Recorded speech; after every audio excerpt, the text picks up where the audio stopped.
Mary Celeste अक्सर गलती से मैरी सेलेस्टे के रूप में जाना जाता है। एक कनाडाई निर्मित अमेरिकी पंजीकृत व्यापारी ब्रिगेंटाइन था, जिसे 4 दिसंबर 1872 को अजोरियन द्वीपों के पास अटलांटिक महासागर में बहते और सुनसान पाया गया था। कनाडाई ब्रिगेंटाइन देई ग्रेटिया ने उसे आंशिक रूप से अस्त व्यस्त लेकिन समुद्र में चलने योग्य स्थिति में पाया और उसकी जीवन रक्षक नाव गायब थी। उसके लॉग में अंतिम प्रविष्टि 10 दिन पहले की थी। वह 7 नवंबर को न्यूयॉर्क शहर से जेनोआ के लिए रवाना हुई थी और जब वह मिली तो उसके पास पर्याप्त प्रावधान थे। उसका शराब का माल बरकरार था और कप्तान और चालक दल के निजी सामान भी सुरक्षित थे। जो लोग जहाज पर थे उनमें से किसी को भी दोबारा कभी देखा या सुना नहीं गया। मैरी सेलेस्टे को स्पेंसर द्वीप नोवा स्कोटिया में बनाया गया था और 1861 में अमेज़ेनन के रूप में ब्रिटिश पंजीकरण के तहत लॉन्च किया गया था।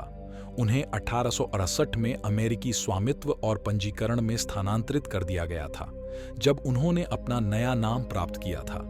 इसके बाद वह अपनी 1872 की यात्रा तक बिना रुके चलती रहीं। उसकी बरामदगी के बाद जिब्राल्टर में बचाव सुनवाई में अदालत के अधिकारियों ने बेईमानी की विभिन्न संभावनाओं पर विचार किया, जिसमें मैरी सेलेस्टे के चालक दल द्वारा विद्रोह, देई ग्रेटिया चालक दल या अन्य द्वारा चोरी और बीमा या बचाव धोखाधड़ी को अंजाम देने की साजिश शामिल थी।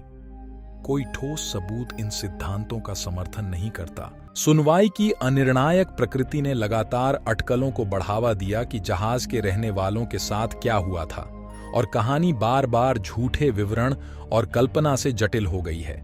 जो परिकल्पनाएं उन्नत की गई हैं, उनमें कार्गो से उठने वाले अल्कोहल के धुएं के चालक दल पर प्रभाव, पनडुब्बी भूकंप, जलप्रपात, एक विशाल स्क्विड द्वारा हमला और असाधारण हस्तक्षेप शामिल हैं। आखिरकार क्या हुआ था शिप के साथ, जहाज में बैठे यात्री और क्रू मेंबर के साथ? आखिरकार ऐसा क्या हुआ? चलो जानने की कोशिश करते हैं आज की वीडियो में। फिलहाल तो मैं हूं आपका जॉय और आप सबका स्वागत है हमारे जॉय मिस्टीरियस टीवी पर। वीडियो को जरा सी भी देर ना करते हुए आज की वीडियो को हम स्टार्ट करते हैं।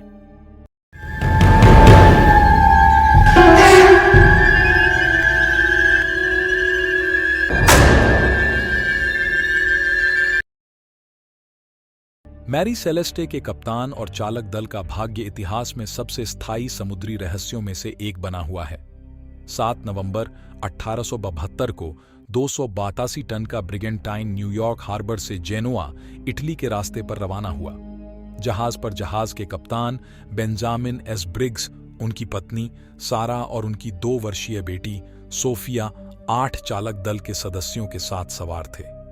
1 महीने से भी कम समय के बाद 5 दिसंबर को देई ग्रेटिया नामक एक गुजरते ब्रिटिश जहाज ने मैरी सेलेस्टे को पूरी तरह से चलते हुए देखा और अजोरिस से लगभग 400 मील पूर्व में बहते हुए देखा, जिसमें कप्तान, उनके परिवार या चालक दल के किसी भी सदस्य का कोई निशान नहीं था।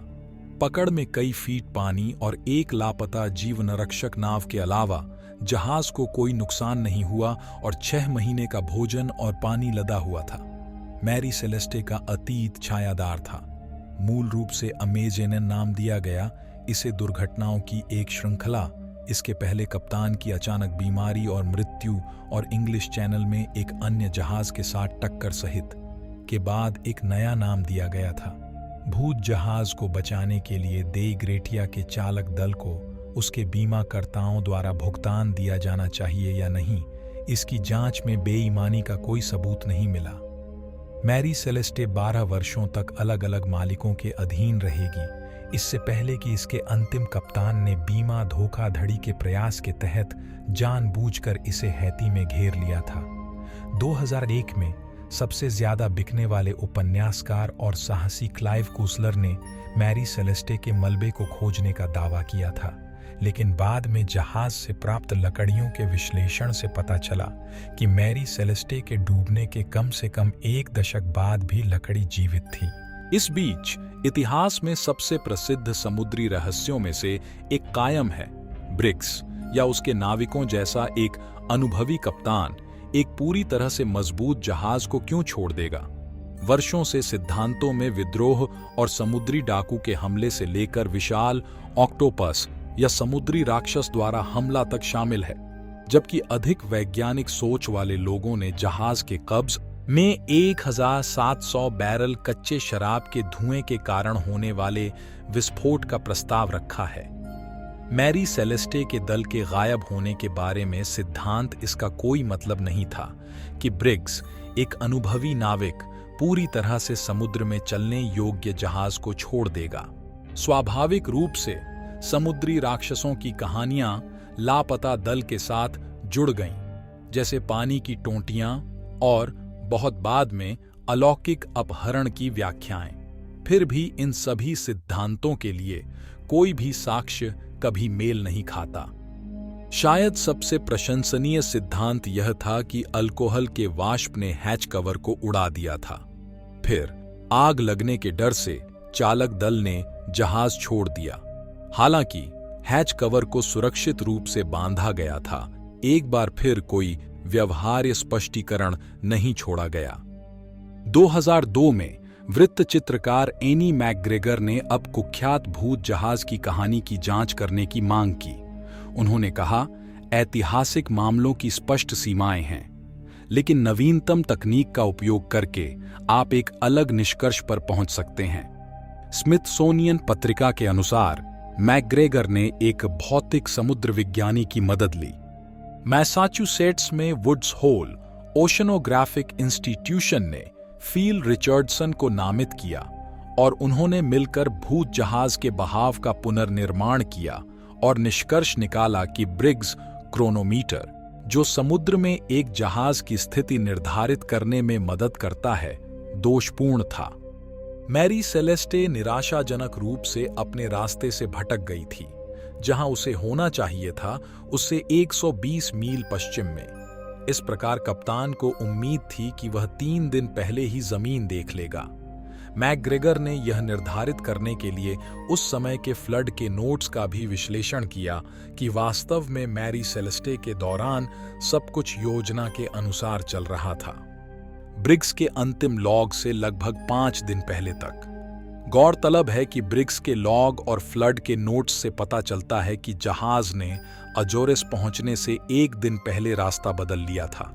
ब्रिग्स अब सीधे उत्तर की ओर सांता मारिया द्वीप की ओर बढ़ रहा था।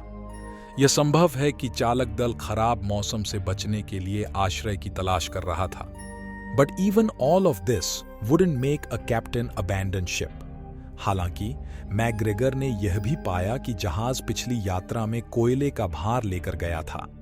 कोयले की धूल और हाल ही में की गई रीफिटिंग के मलबे ने संभावित रूप से जहाज के पंपों को अवरुद्ध कर दिया था, जिसका अर्थ है कि जो भी पानी जहाज के निचले डेक पर आया था उसके पास वापस निकलने का कोई रास्ता नहीं था। यह संभव है कि ब्रिग्स ने तब फैसला किया कि जहाज के रास्ते से हटने के बाद चालक दल का सबसे अच्छा दांव अपने नुकसान में कटौती करना और जहाज को छोड़कर जमीन के निकटतम टुकड़े की ओर जाकर खुद को बचाने की कोशिश करना था। इस मामले में यह सांता मारिया द्वीप था। हो सकता है कि उनकी जीवन रक्षक नाव पलट गई हो, जिससे उनमें से सभी 10 लोग डूब गए। मैकग्रेगर का सिद्धांत किसी भी तरह से सार्वभौमिक रूप से स्वीकृत या यहां तक कि सिद्ध करने योग्य नहीं है, लेकिन यह कम से कम साक्ष्य, उदाहरण के लिए अलग किए गए पंप, के साथ इस तरह से मेल खाता है जैसा कि अन्य सिद्धांत नहीं करते हैं। Finally, some 130 years after the crew eerily vanished, the mystery of the Mary Celeste may finally have an answer. अंततः चालक दल के भयानक रूप से गायब हो जाने के लगभग 130 साल बाद मैरी सेलेस्टे के रहस्य का अंततः उत्तर मिल सकता है। चलिए, आज का वीडियो तो यहीं तक था, लेकिन आप क्या सोचते हैं? क्या Mary Celeste real ghost ship था या फिर कुछ या करण था? शिप के फीचे आप मुझे कमेंट करके जरूर बताएं। फिलहाल तो आज का वीडियो यहीं तक था। अगर आपका ये वीडियो अच्छा लगा तो दोस्तों लाइक करो, सब्सक्राइब करो, क्लिक करो बेल आइकन को, ताकि आप ऐसे इंटरेस्टिंग वीडियो को देख सकें। चलिए, अभी मैं आपसे विदा लेता हूं। अब मिलते हैं सीधे अगले वीडियो पर।